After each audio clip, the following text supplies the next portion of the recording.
मोहन की एक छोटी सी चाय की दुकान थी। मोहन और उसकी पत्नी उसी दुकान में मिलकर काम करते थे। आसपास के गांव के लोग उसी की दुकान में आकर चाय पीते थे। चाय अच्छी थी, इसलिए सालों से लोगों का आना जाना लगा हुआ था।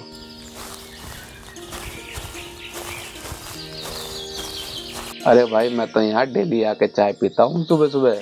हाँ हाँ, मैं भी यहीं आके चाय पीता हूँ।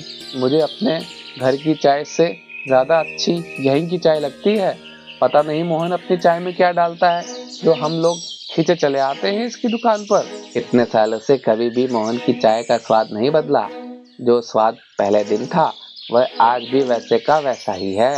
एक कड़क चाय और पूरे दिन काम में मन लगा रहता है। मोहन और उसकी पत्नी मीना दिन भर लोगों को चाय पिलाकर खुश करते। उन दोनों की मेहनत से उनकी दुकान बहुत अच्छी चलने लगी थी। पैसे भी अच्छे आने लगे थे, जिससे मोहन ने उसी गांव में अपना घर भी बना लिया था। मीना, अगर तुम मेरे साथ नहीं होती तो मैं आज ये सब नहीं कर पाता। तुम्हारी वजह से ही तो मैं आज इतना बढ़ पाया हूँ। आप ऐसे क्यों कह रहे हैं? आपकी मेहनत की वजह से ही आज ये सब कुछ हो पाया है, ना कि मेरी वजह से। आपको इतनी मेहनत करता देख आखिर मैं कैसे खाली बैठ सकती हूँ? इसीलिए तो मैं आपका साथ देती हूँ। हाँ, ये तो है। अच्छा, आपको याद तो है ना, 2 महीने बाद आपके छोटे भाई की शादी है। हमें जल्द ही गाँव जाना होगा। बहुत काम होंगे उनकी शादी में, और आपके अलावा कौन है जो ये सब तैयारी करेगा? हाँ मीना, मुझे अच्छे से याद है। उसी की शादी के लिए तो मैं पैसे जोड़ रहा हूँ। इस बार अच्छी कमाई हुई है, इसलिए पैसे भी काफी जमा हो गए हैं। हम लोग बड़ी धूमधाम से उसकी शादी करेंगे। ये सब तो ठीक है, लेकिन मुझे भी तो अपने लिए बहुत सामान लेने हैं। वो तो आपको याद है ना? कहीं वो सब आप भूल तो नहीं गए ना? अरे मीना, मुझे सब याद है। अभी 2 महीने बाकी हैं। भगवान की कृपा ऐसे ही बनी रही तो 2 महीने में कुछ और पैसे जमा हो जाएंगे। फिर सब काम अच्छे से हो जाएंगे। ऐसे ही समय गुजर रहा था।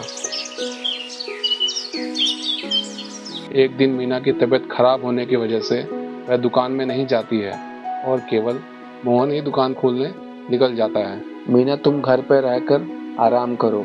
मैं आज अकेले ही दुकान संभाल लूंगा। तुम परेशान मत हो बिल्कुल भी, और खाना टाइम से खा लेना। इतना कहकर मोहन दुकान के लिए निकल जाता है। मोहन के दुकान खोलते ही मुकेश नाम का एक आदमी उसकी दुकान पर आ जाता है और बोलता है। अरे भाई, मैं इस गांव में नया हूँ। काम की तलाश में पहली बार गांव से बाहर आया हूँ। क्या आप मुझे बता पाएंगे कि मुझे कोई छोटा मोटा काम कहाँ मिल सकता है? मुझे बहुत परेशानी होने के कारण बाहर निकलना पड़ा है काम ढूंढने के लिए। भाई, मैं तो नहीं बता पाऊंगा कि तुमको काम कहाँ मिल सकता है। तुम गांव के बाजार में जाकर एक बार पता करो। क्या पता तुमको वहाँ कोई काम मिल जाए। ठीक है भाई, मैं जाकर पता करता हूँ। देखने में लग रहा है तुमने कुछ खाया पिया नहीं है काफी दिनों से। बाजार पहुँचते पहुँचते दोपहर हो जाएगी। चलो आओ मेरी दुकान पर, कुछ खा पी लो, फिर चले जाना बाजार। मोहन का व्यवहार बहुत ही अच्छा था। वह हमेशा से ही सबकी मदद करता रहता था। मुकेश की हालत देखकर उसे उस पर तरस आ जाता है और उसे चाय और बिस्कुट दे देता है। बहुत बहुत धन्यवाद भाई। आप जैसे लोग बहुत कम होते हैं जो सबकी मदद करते हैं। आप बहुत अच्छे आदमी हैं। अगर आप कहें तो मुझे आपकी दुकान पर कुछ काम मिल सकता है। मैं किसी भी तरीके का काम कर सकता हूँ। अरे नहीं नहीं, भला मेरी दुकान में इतना काम ही कहाँ होता है जो मैं तुम्हें रखूँगा।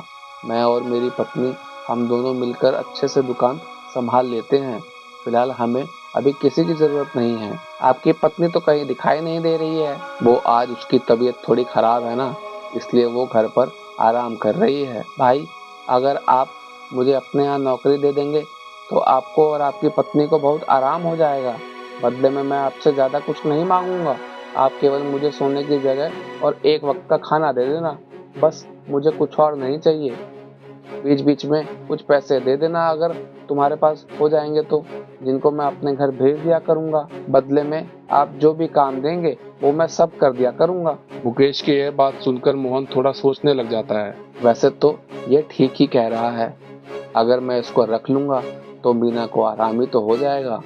भला वो कब तक इतना मेहनत करती रहेगी, उसे थोड़ा आराम मिल जाएगा तो कितना अच्छा हो जाएगा। मोहन मुकेश की बात मान जाता है और उसे काम पर रख लेता है। मोहन घर पहुंचकर अपनी पत्नी मीना को आदमी रख लेने की बात बताता है। मीना, मैंने दुकान पर आज एक आदमी को रख लिया है। आदमी रख लिया? लेकिन क्यों? हम दोनों हैं तो फिर भला तीसरे आदमी की क्या जरूरत है? इतना काम तो है भी नहीं दुकान पे जो हम लोग एक अलग आदमी रखेंगे। अरे मीना, तुम कब तक मेरी तरह दुकान पर मेहनत करती रहोगी? आखिर तुम्हारा भी तो मन करता होगा घर में आराम करने का। ऊपर से अगले महीने छोटे भाई की शादी भी तो है। उस वक्त तो हमको दुकान बंद करनी ही पड़ेगी ना। ऐसे में ग्राहक कहीं और नहीं जाएंगे। हमारी दुकान खुली देखकर वो बंदे रहेंगे दुकान पर। वो तो बात ठीक है, लेकिन किसी अनजान आदमी को रख लेना मुझे कुछ ठीक नहीं लग रहा है। अगर जरूरत थी तो मैं अपने भाई को बुला लेती गांव से। आखिर वो भी तो घर पर खाली ही रहता है ना। अरे नहीं मीना, मैं बबलू को परेशान नहीं कर सकता। वैसे तुम्हारी बात तो ठीक ही है। मैं तो कुछ भी नहीं जानता उसके बारे में, और बिना जाने पहचाने ही मैंने उसे दुकान पर रख लिया है। मैं कल ही उससे उसके बारे में खबर लेता हूँ कि वो कहाँ से आया है, कहाँ रहता है, वगैरह वगैरह। हाँ ठीक है, हम ऐसे किसी अनजान आदमी पर अपनी दुकान नहीं छोड़ सकते। अगले दिन मोहन दुकान पर जाता है और मुकेश से पूछता है। मुकेश दोस्त, तुमको मैंने अपने बारे में तो सब बता दिया। मेरी छोटी सी दुकान है, एक घर है, पत्नी है, लेकिन तुमने तो अपने बारे में कुछ भी नहीं बताया मुझे। तुम्हारे गांव का क्या नाम है, परिवार में कौन कौन है, जरा कुछ तो बताओ अपने बारे में मुझे। आपको तो मैंने पहले ही बताया था कि मैं पास के गांव से आया हूँ और काम की तलाश में बाहर निकला हूँ। फिर आज ये आप मुझे ऐसे शक क्यों कर रहे हैं? अगर मैं मजबूर नहीं होता तो मैं कभी घर छोड़ के बाहर नहीं आता, न काम की तलाश करता। आपको विश्वास नहीं तो मैं कल से नहीं आऊंगा दुकान पर। अरे मुकेश, मेरे कहने का मतलब वो नहीं था। मैं तो बस ये जानना चाह रहा था कि तुम कहाँ से हो। मोहन मन ही मन बड़ा उदास हो जाता है कि वह बिना वजह ही मुकेश पर शक कर रहा था।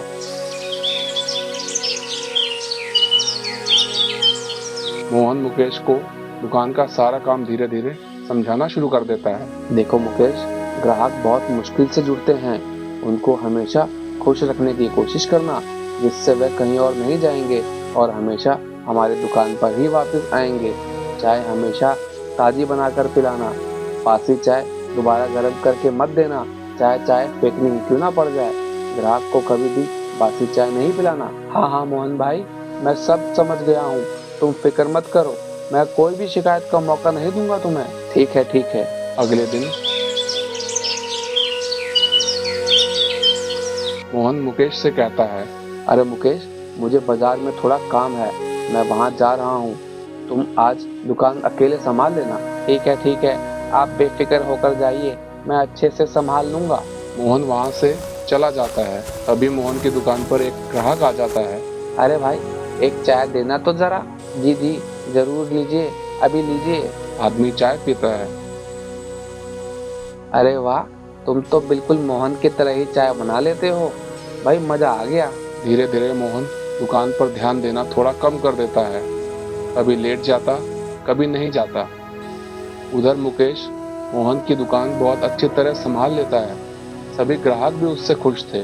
मोहन मुकेश को सिर्फ खाना पहुंचा देता और घर वापस आ जाता। ऐसे ही दिन बीत रहे थे। मुकेश के आ जाने से आपको कितना आराम हो गया है, वरना तो आप खाने का भी टाइम नहीं निकाल पाते थे। हाँ ये बात तो है, अब मुझे ज्यादा टेंशन नहीं रहती है। मुकेश बहुत अच्छे से सब कर रहा है। चलो अच्छा ही है, अब हम बेफिक्र होकर शादी में जा पाएंगे और दुकान भी चलती रहेगी। हाँ, इसीलिए तो मैंने तुमको मुकेश को रख लेने की बात कही थी।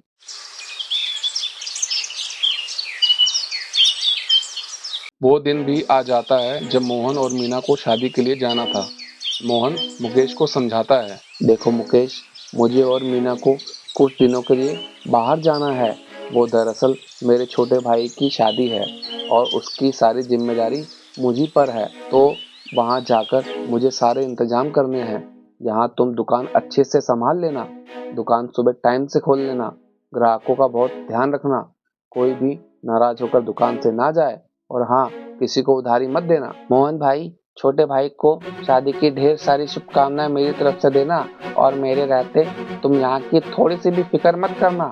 मैं यहाँ सब कुछ देख लूंगा। तुम आराम से जाओ और शादी करके वापस आओ। जैसी दुकान तुम छोड़कर जाओगे वैसे ही तुमको वापस में मिलेगी। हाँ मुकेश, मुझे तुम पर पूरा भरोसा है। मीना और मोहन गांव के लिए निकल जाते हैं। सुनिए जी, मुझे आपसे ये पूछना था कि आपने मुकेश को सब अच्छे से समझा दिया है ना? हमने बहुत मेहनत करी है उस दुकान पर, बहुत मेहनत से दुकान बनाई है और पहली बार किसी के भरोसे छोड़ के जा रहे हैं। अरे मीना, तुम बेकार ही परेशान हो रही हो। मैंने उसे सब अच्छे से समझा दिया है और सारे सामान का लिस्ट भी बनवा दिया है। जो सामान वो बेचेगा उसको लिखता रहेगा। वापस आकर मैं बैठ के सारा हिसाब बना दूंगा और जो पैसे होंगे वो उससे ले लूंगा। फिर तो ठीक है, अब मैं आराम से तैयारियों में लग पाऊंगी, वरना मुझे दिन भर यही टेंशन लगी रहती। मीना और मोहन गांव चले जाते हैं। जिस चीज की फिराक में मैं आज तक था वह दिन आ गया। इतना अच्छा लग रहा है मुझे अब। वाह भाई वाह, अब ये दुकान मेरी है और मैं इस दुकान का मालिक। फिर चाहे दुकान चलाऊं या बंद कर दूं, मुझे कोई नहीं कुछ कह सकता। मुझको पूछने वाला कोई नहीं। मैं मालिक हूँ, मालिक। मुकेश चाय के दाम तुरंत बढ़ा देता है। मोहन के पुराने ग्राहक जब दुकान पर पहुंचते हैं तो वो दंग रह जाते हैं। अरे मुकेश, ये चाय के दाम कब से बढ़ा दिए? 10 रुपए से सीधा 20 रुपए? इतने सालों में तो मोहन ने कभी चाय के दाम नहीं बढ़ाए, फिर आज अचानक ये कैसे हो गया? और मोहन यहाँ दुकान के आसपास भी नहीं दिखाई दे रहा है। भैया, मैं कौन होता हूँ चाय के दाम बढ़ाने वाला? मैं तो यहाँ नौकरी करता हूँ, नौकर हूँ। जैसा मेरे मालिक ने मुझसे कहा मैंने वैसा ही कर दिया। अरे लेकिन हम तो उसके बहुत पुराने ग्राहक हैं, हमसे तो ज्यादा पैसे मत लो। भैया, मेरे हाथ में कुछ भी नहीं, मुझे तो उनको हिसाब देना होता है रोज का। जब वह मुझसे हिसाब मांगेंगे तो मैं उनसे क्या कहूँगा? ये तो गलत बात है। गलत बात? अब क्या कहें? अगर मोहन भैया की मजबूरी नहीं होती तो वह चाय के दाम कभी नहीं बढ़ाते। मजबूरी? कैसी मजबूरी? अरे आपको पता नहीं होगा, लेकिन उनकी पत्नी की हालत बहुत खराब है और उनको पैसों की बहुत सख्त जरूरत है। इसलिए उन्होंने चाय के दाम अचानक बढ़ा दिए जिससे कुछ पैसे जमा हो पाए। जैसे ही उनकी पत्नी ठीक हो जाएगी ये चाय के दाम दोबारा वापस 10 रुपये कर देंगे। अब ऐसे समय में उनके पुराने लोग ही उनके काम नहीं आएंगे तो कौन आएगा? इस बात का तो हमें पता ही नहीं था। मोहन तो बहुत ही अच्छा आदमी है, हमेशा सबकी सहायता करता रहता है। इस बार उसको सहायता की जरूरत पड़ी है तो हम लोग जरूर उसकी मदद करेंगे।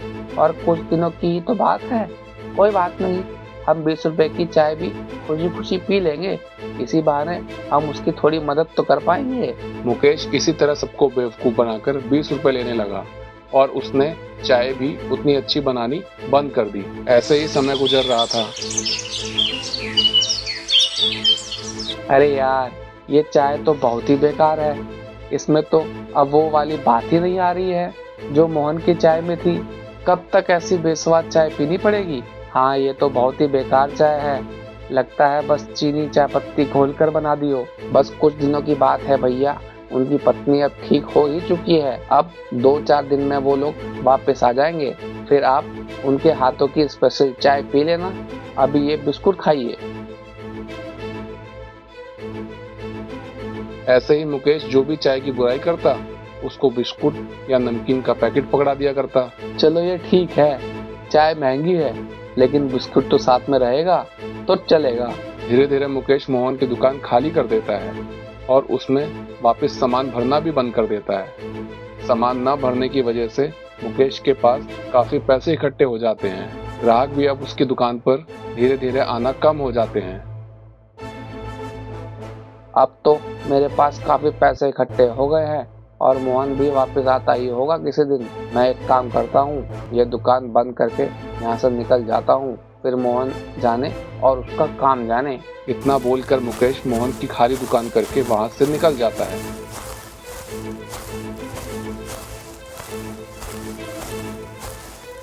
अरे ये दुकान बंद क्यों है? मोहन के यहाँ सब ठीक तो है ना? मुकेश भी नहीं दिखाई दे रहा है कहीं। वह होता तो कम से कम पता तो चल पाता। कुछ दिन बाद मोहन और उसकी पत्नी गांव से लौट आते हैं। अरे ये दुकान आज बंद क्यों है? मुकेश भी तो कहीं नहीं दिखाई दे रहा है। मुकेश को क्या पता कोई काम आ गया हो जिसके लिए वह दुकान बंद करके गया हो। मोहन आसपास के लोगों से पता करता है अरे भाई, क्या आप बता पाएंगे कि मुकेश कहाँ गया? मेरी दुकान तो कभी बंद नहीं होती है, फिर मुकेश ने आज दुकान क्यों बंद कर रखी है? दुकान तो 3 दिन से बंद है। 3 दिन से बंद है? मुकेश ठीक तो है ना? मुकेश का तो पता नहीं, लेकिन आपकी पत्नी तो ठीक है ना? मुकेश ने बताया था कि आपकी पत्नी की हालत बहुत खराब है। मेरी पत्नी तो बिल्कुल ठीक है। उसे भला क्या हुआ?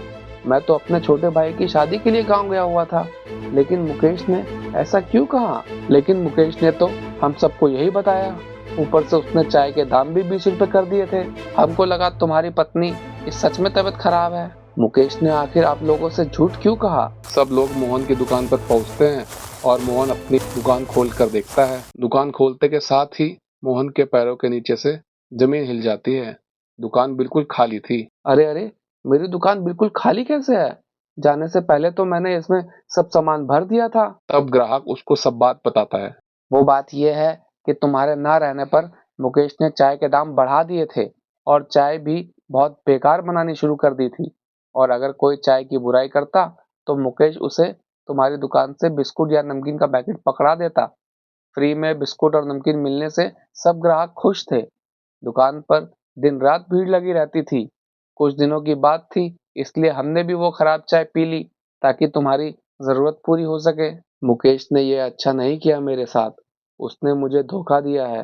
मेरी सारी बनी बढ़ाई दुकान बर्बाद कर दी। सारी दुकान खाली कर दी। सारे पैसे लेकर भाग गया। साल भर चलने वाला सामान उसने 2 महीने में ही खत्म कर दिया है। हे भगवान, ये मेरे साथ क्या हो गया? इसीलिए कहते हैं कि कभी किसी पर इतना भरोसा नहीं करना चाहिए। ऊपर से मुकेश तो था भी अनजान आदमी। देखा आपने, मैं इसीलिए आपको पहले दिन से मना कर रही थी। किसी अनजान आदमी के भरोसे हम अपनी दुकान नहीं छोड़ सकते, और उसने ऐसा ही किया। आपको ध्यान देना चाहिए था। उसने हमारी अच्छाई का गलत फायदा उठाया। खैर अब छोड़िए, जो हुआ सो हुआ। अब आप परेशान ना हो। हाँ, आप परेशान होकर भी क्या कर सकते हैं? हम फिर उतनी ही मेहनत करेंगे जितनी हमने दुकान बनाने में करी थी। दिन रात एक करके हम दुकान को फिर खड़ा कर देंगे। तुमने ठीक कहा था। हमें कभी भी किसी अनजान पर आंखें बंद करके भरोसा नहीं करना चाहिए और अपनी मेहनत पर ही विश्वास करना चाहिए।